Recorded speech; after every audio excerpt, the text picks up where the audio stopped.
मैं खुद पर सिर्फ लिहाफ ओढ़े बैठ के कोने में सिमट कर बैठी थी। मुझे इस तरह से खौफ हो रहा था कि मैं खौफ के मारे मर जाऊंगी। शादी की रात ही मेरे साथ कुछ ऐसा हुआ था कि शायद आज तक किसी भी लड़की के साथ नहीं हुआ होगा। मैं नहीं जानती थी कि मेरी किस्मत में इस तरह का शौहर लिखा हुआ होगा। मैं बिन माँ बाप की लड़की थी। मैं बचपन में ही यतीम हो गई थी और ऐसे में मुझे मेरी फूफो ने पाल पोस कर बड़ा किया और फूफो ने आज इस आदमी के साथ मेरा निकाह कर दिया। वो शख्स मुझे निकाह करके लेकर आया था। मेरे आगे पीछे कोई नहीं था, ना ही मेरे माँ बाप थे और ना ही मेरा कोई बहन भाई थे जो मेरे शौहर से इसके रवैये की बाज पुरस्त कर सके। मैं बहुत बेबस और मजबूर थी और यही बेबसी और मजबूरी मेरे पाँव की सबसे बड़ी जंजीर बन गए थे। शादी के ख्वाब तो मैंने कभी नहीं देखे थे क्योंकि फूफो ने मुझे इजाज़त ही नहीं दी थी। मेरे लिए तो यही बहुत था कि एक शौहर मुझे मिल जाए। इस शख्स की उम्र लगभग 50 साल की होगी, लेकिन मुनासिब शक्ल वाला इंसान था। लेकिन मैं तो एक 18 साल की खूबसूरत लड़की थी।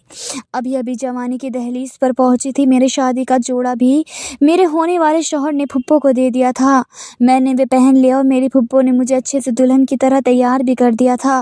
तभी अपने शौहर को देखा था। रुखसती के वक्त इसने मुझे बुर्का नकाब पहनाया था, इसलिए मैं नहीं जानती थी कि किस्मत का ख़रीदार कौन है। मैं रोते धोते अपनी फुप्पो के घर से रुखसत होकर इमरान के साथ इसके घर आ गई थी। वो एक अमीर कबीर इंसान था और इतने बड़े घर में अकेला रहता था। इसका बहुत ही बड़ा आलीशान घर था। एक अच्छे पोश इलाके में साफ़ सुथरा बना हुआ था और इस आलीशान घर में वह बस अकेला ही रहता था। मुझसे कहा था कि रिश्ते वाली ने जब मेरी तस्वीर बताई तो वह झट से मेरी तस्वीर को देखकर पसंद कर लिया था। लेकिन मैंने तो अपनी आंखों में आज तक कोई भी ख्वाब नहीं सजाए थे। मेरा हाथ पकड़ता हुआ इमरान मुझे सजाए हुए कमरे में ले गया और बेड पर बिठाया। फिर मुझे अपना बुर्खा उतारने को कहा। फिर कुछ देर बाद आता हूँ यह कहकर वो कमरे से चला गया था। मैं इस कमरे में बैठी चारों तरफ देख रही थी और बड़ी खूबसूरती से इस कमरे को सजाया हुआ था। इस फूलों की खुशबू मेरी नाक से टकरा रही थी। अब मेरे दिल में भी शादी के जज्बात जाग रहे थे। बड़ी मुद्दतों के बाद मैं शादी के ख्वाब देख रही थी। मेरे दिल में शादी के लिए उमंगें लगी थी। मैं खुश हो गई थी और अपनी किस्मत पर रश्क कर रही थी। अब तक की महरूमियाँ मुझे इमरान के घर पर पूरी होती हुई नज़र आ रही थी, लेकिन मुझे क्या पता था कि ये थोड़ी ही वक्त की खुशी है। खैर, कुछ देर बाद इमरान कमरे में दाखिल हुआ तो इसके कमरे में आते ही मेरे दिल की धड़कनें तेज़ बढ़ने लगी थी। मेरे हाथ पैर काँप रहे थे। दिल तो बस एक लम्हे के लिए रोने को था।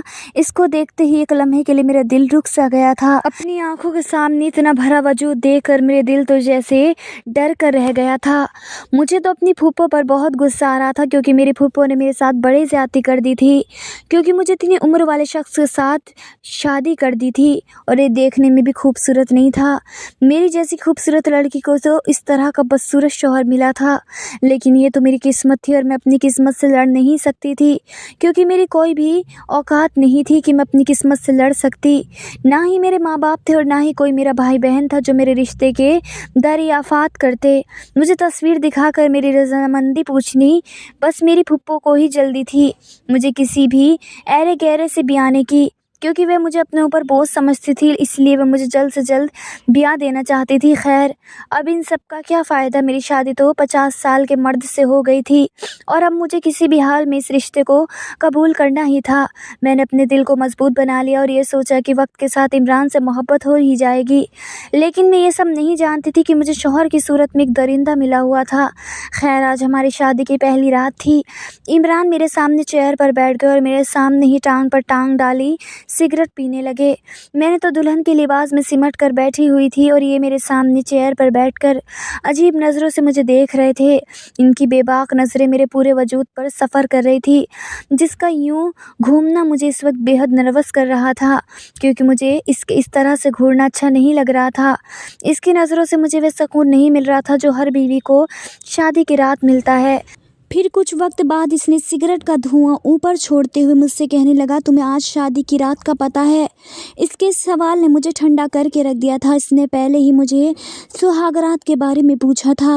मैंने ना में सर हिला दिया। इस तरह का सवाल मुझे बहुत शर्मिंदा कर गया और मैं शर्म से पानी पानी हो गई थी।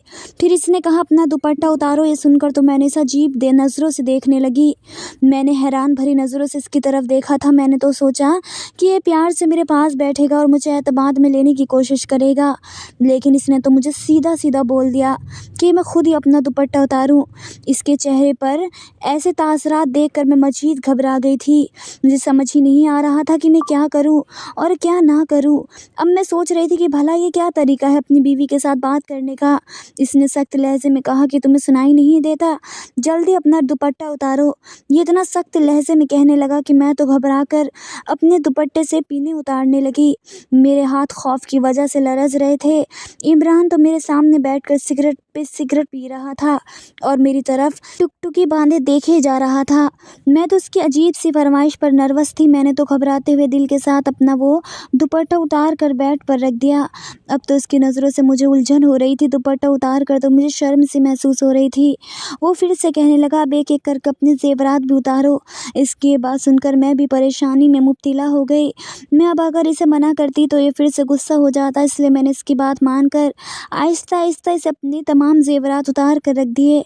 लेकिन इसके बाद इसने एक ऐसी बात कही जिसे सुनकर मैं फ़ौरन से बेड से उठकर खड़ी हो गई थी। इसकी बात को सुनकर मैंने साफ इनकार कर दिया, लेकिन मेरे इनकार पर तो जैसे इमरान गुस्से से लाल हो गया। गुस्से से इसकी आंखें सुर्ख होने लगी। मेरा सख्त वाला लहजा देखकर वो गुस्से से खड़ा हो गया और फ़ौरन से मेरे पास आकर कहने लगा, तुम्हारी हिम्मत कैसे हुई मुझे इनकार करने की? तुम्हें सुनाई नहीं दे रहा मैंने तुमसे क्या कहा है? इसके लहजे ने तो मेरी जान ही निकाल दी थी। मैंने भी कह दिया कि ये बात मैं आपकी नहीं मान सकती। मैंने भी इस बार गुस्से वाला अंदाज़ अपनाया था। इतने में ही इमरान तैश में आ गया। कहने लगा, अगर मेरी बात से तुमने इनकार किया तो मैं तुम्हारा ऐसा हशर बना के रखूँगा कि तुम सोच भी नहीं सकती। लेकिन मैं तो हरगिज़ भी इसकी बात नहीं मान सकती थी। मैंने इमरान के सामने चीख कर कहा कि मैं आपकी बात किसी कीमत पर भी नहीं मान सकती। इसने जैसे ही मेरी ये बात सुनी तो इसके हाथ की उंगलियों के निशान मेरे गाल पर छूट गए। इसने इतनी ज़ोर से मारा कि मैं गिरते गिरते बची थी। कहने लगा, कमीनी, तेरी इतनी हिम्मत, मेरी बात से तू इनकार करती है? अपनी औकात भूल गई हो कि मैं तुम्हें कहाँ से उठा कर लाया हूँ? तेरी ऐसी औकात है कि मेरे पैरों के जूते के बराबर भी नहीं है। अगर तू मेरी बात से इनकार किया तो मैं तुझे जान से मार दूंगा। इसके कड़कदार लहजे पर मेरा दिल कांपा था।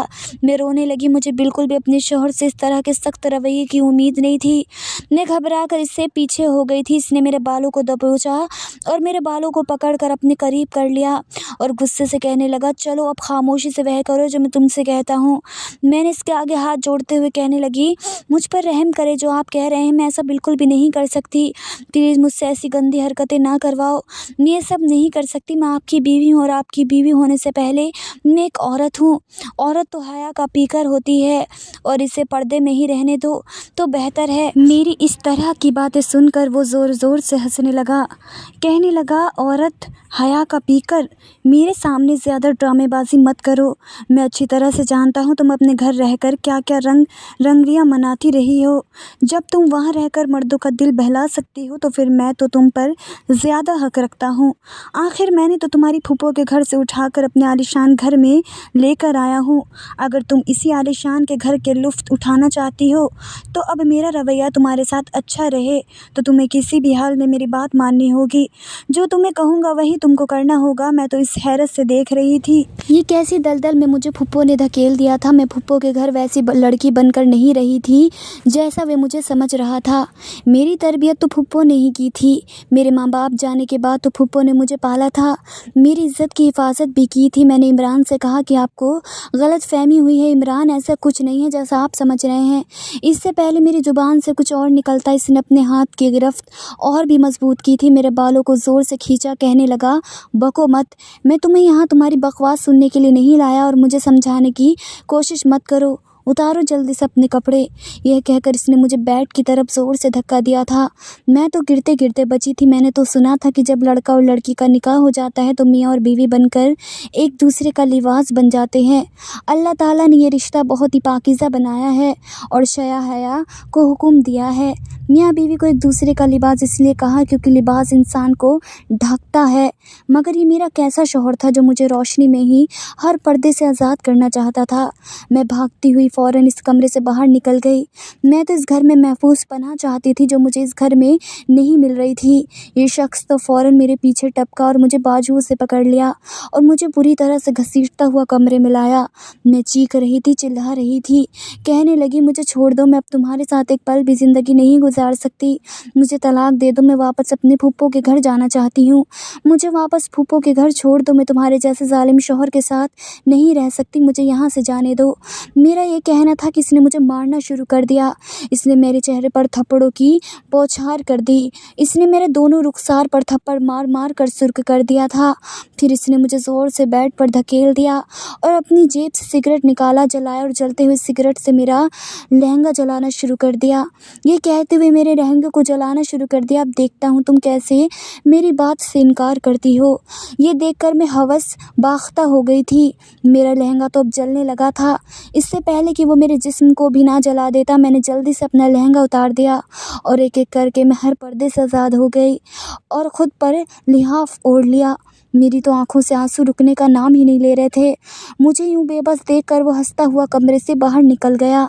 मैं तो बेचारी बनकर बेबसी से अपनी किस्मत पर रो रही थी।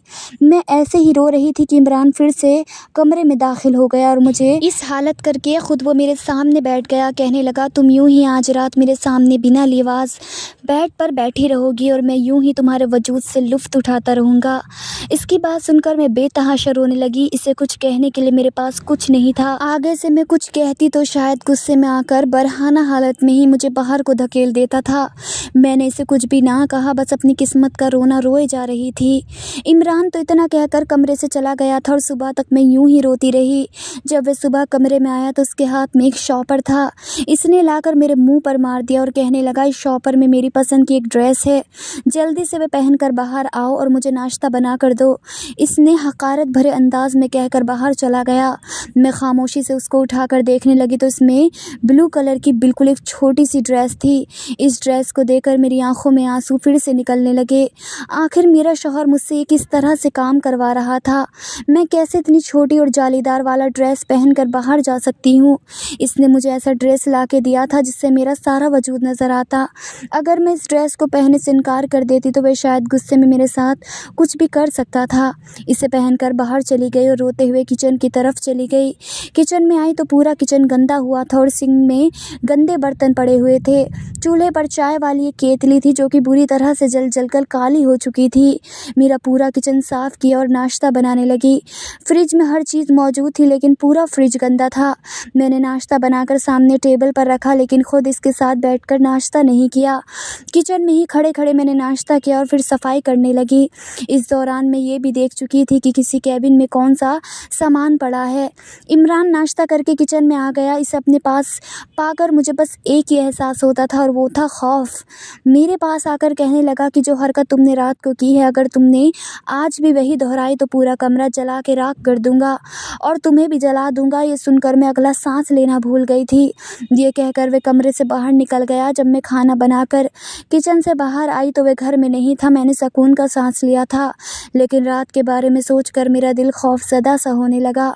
मैं अब तक समझ नहीं पा रही थी कि शख्स ऐसा क्यों कर रहा है। अगर इसे जुल्म सितम का निशाना ही बनाना था तो ऐसी बेसहारा लड़की को क्यों? वो तो बेचारी बचपन से ही दुख सहती हुई अपनी ज़िंदगी गुजार रही होती है। बहरहाल मैंने सोचा कि मुझे घर से भाग जाना चाहिए।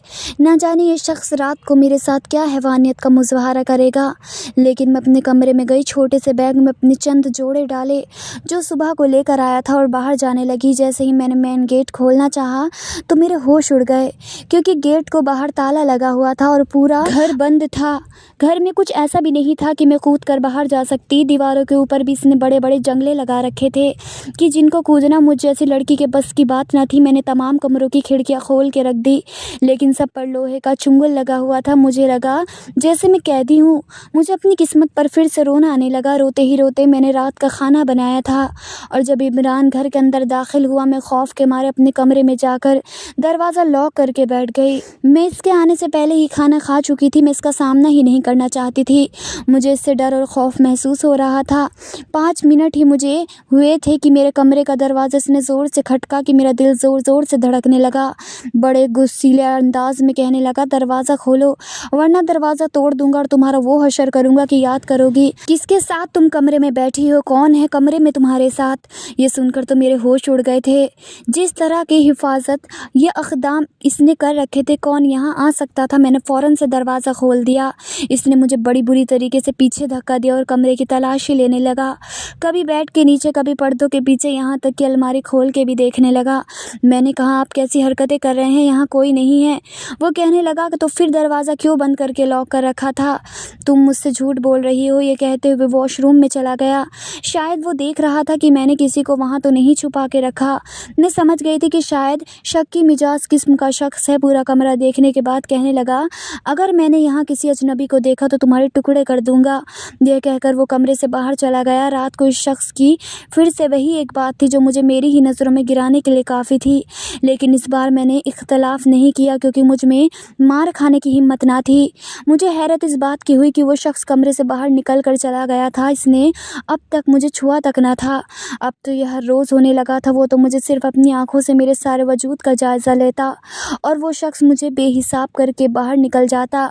पूरी रात कमरे में नहीं आता था। रात को हमारे घर में इमरान के 2 दोस्त आए हुए थे। मैं इस वक्त गहरी नींद में थी जब मुझे कमरे के बाहर शोर सा सुनाई दिया। मुझे लगा जैसे मेरा शौहर किसी से लड़ रहा था। जैसे ही मैं कमरे से बाहर निकली तो इमरान के दोस्त और इमरान नशे में धुत थे और मेरे शौहर के साथ मिलकर मजाक कर रहे थे। जैसे ही मैं कमरे से निकली तो इमरान के एक दोस्त की नज़र मुझ पर पड़ गई और वे इमरान को तो ज़्यादा शराब दे देकर इमरान को होश से बेगाना कर गए थे। इसे यूँ मेरा करीब आता देखकर मैं जल्दी से कमरे की तरफ लपकी, लेकिन इमरान का दोस्त कमरे में तेज़ी से आ गया था। आते ही इसने कहा, कहाँ जा रही हो जाने मन।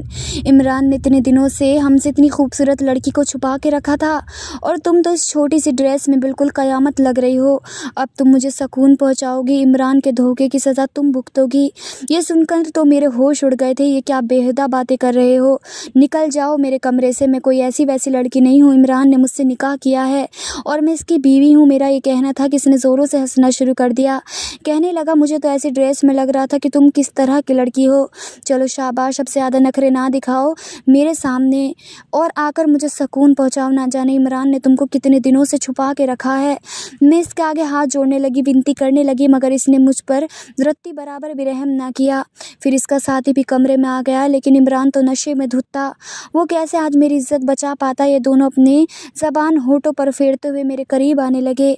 एक ने आकर मेरे हाथों को पकड़ लिया और दूसरे ने मेरा लिबास उतारता हुआ और साथ साथ मेरे साथ ज़बरदस्ती कर रहा था। मुझे बहुत रोना आ रहा था। मेरी आंखों से आंसू निकल कर बह रहे थे।